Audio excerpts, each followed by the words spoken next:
Quiet on the set. Camera speed. Sound production, take 1. Action! Call it doom scrolling.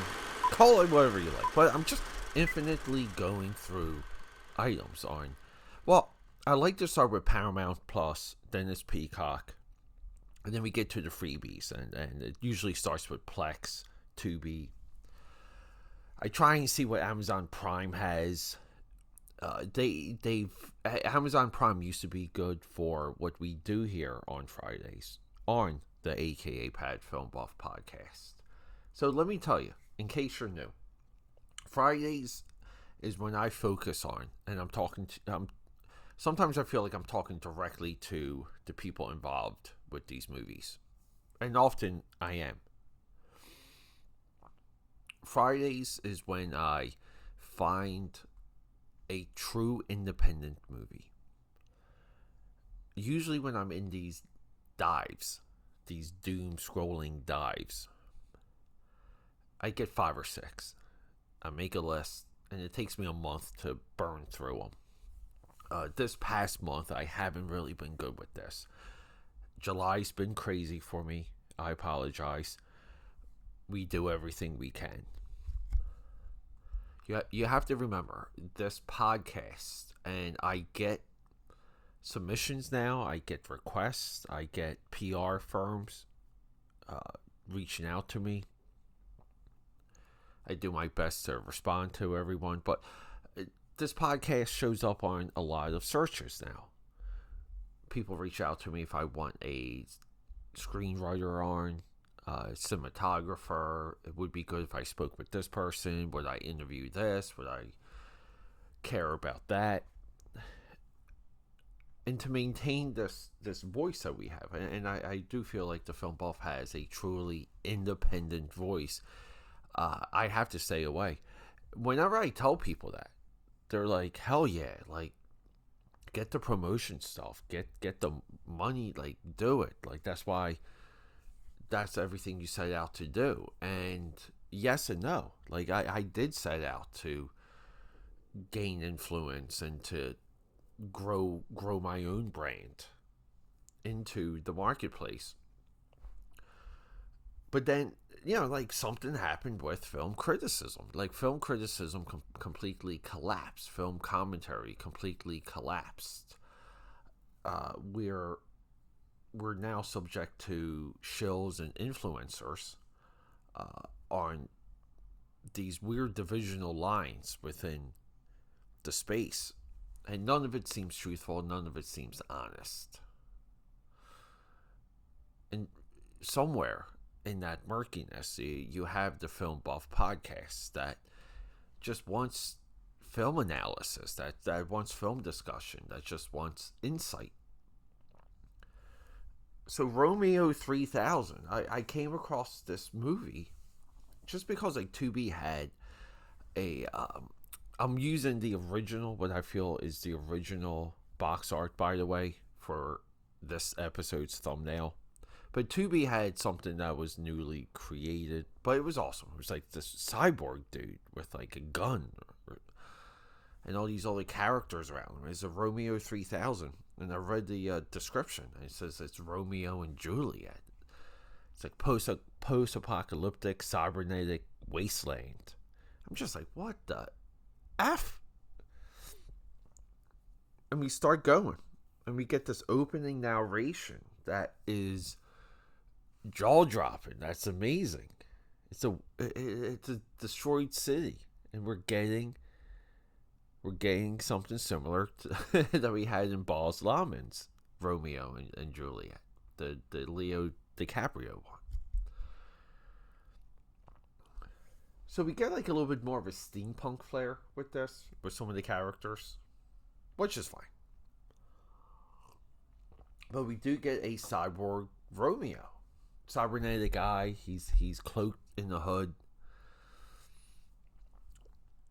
We get ray gun deaths, people getting, like, there was this red evaporation, and I'm just watching this, and it's literally Romeo and Juliet in a post-apocalyptic cybernetic setting. And I say to myself, here we go. Like, this is a truly independent movie. You have to have a independent mindset. Like, you have to be of the independent world to make something like this, to participate in something like this. So a lot of times when people talk about, I tell people, like, we do Independent Fridays. They're like, oh, what? Like Pulp Fiction?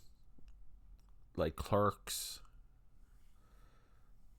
Sense and Sensibility? And I'm just like, no. I mean, I do movies that cost a couple $100,000, sometimes far less. I talk about people like Matthew A. Peters, who's still at it, by the way, still making movies.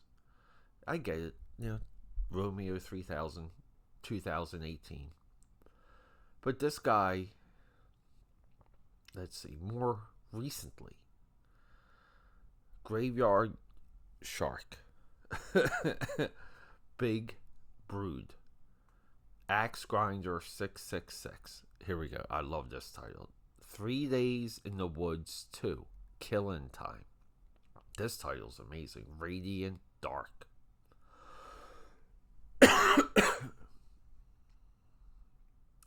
Before Romeo 3000, he made Slade Collins, In and Out of Time, Empire State of the Dead.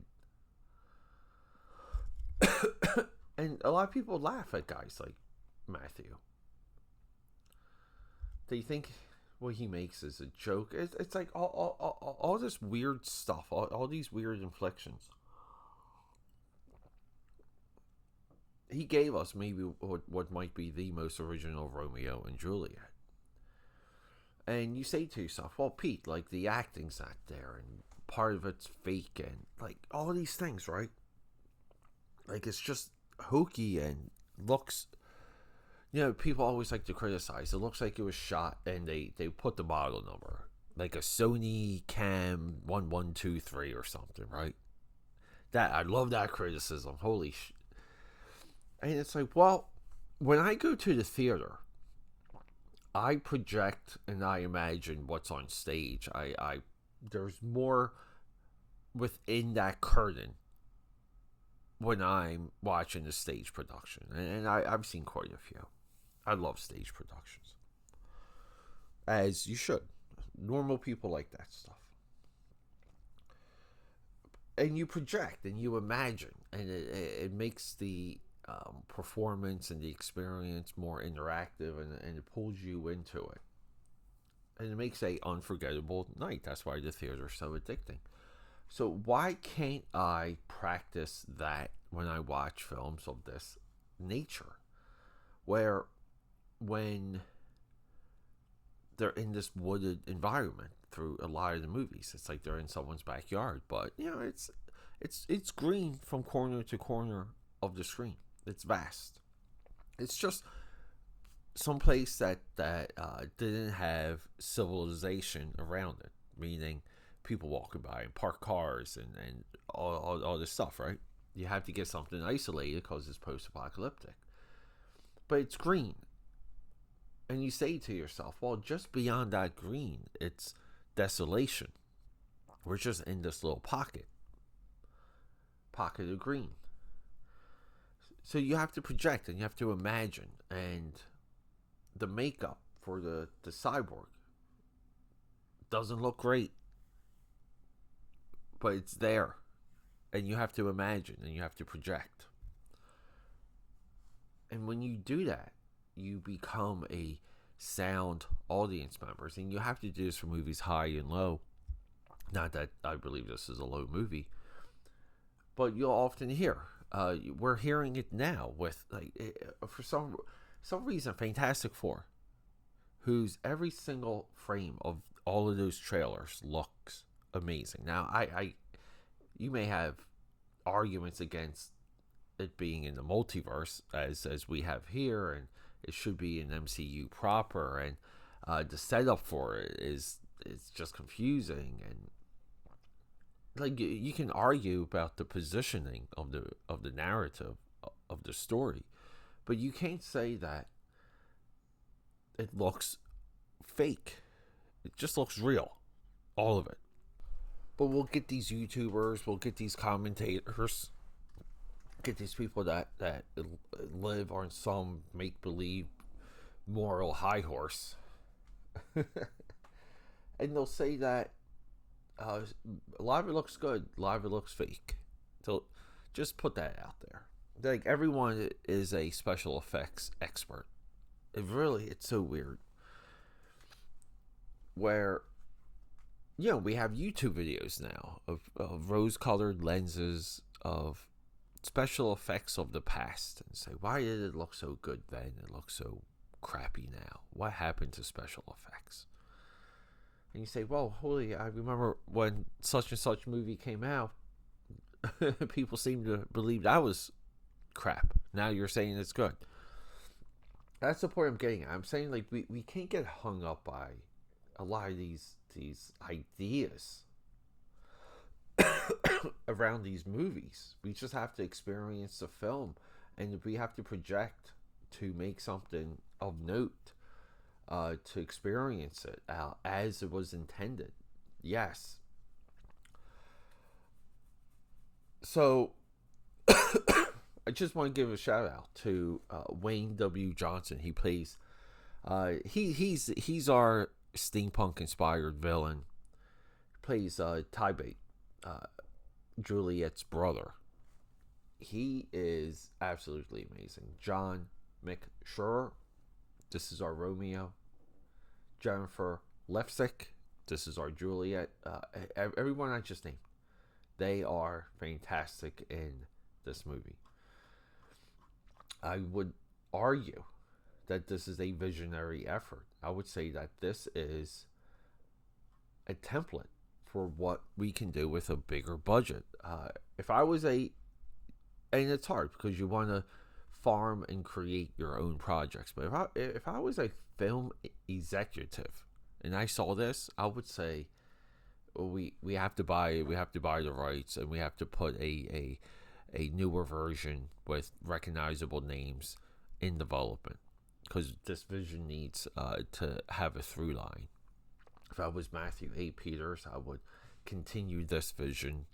I would do Romeo 3002 or Romeo 6000. I would do a sequel. What the hell? Romeo and Juliet can have a sequel. Who the hell cares?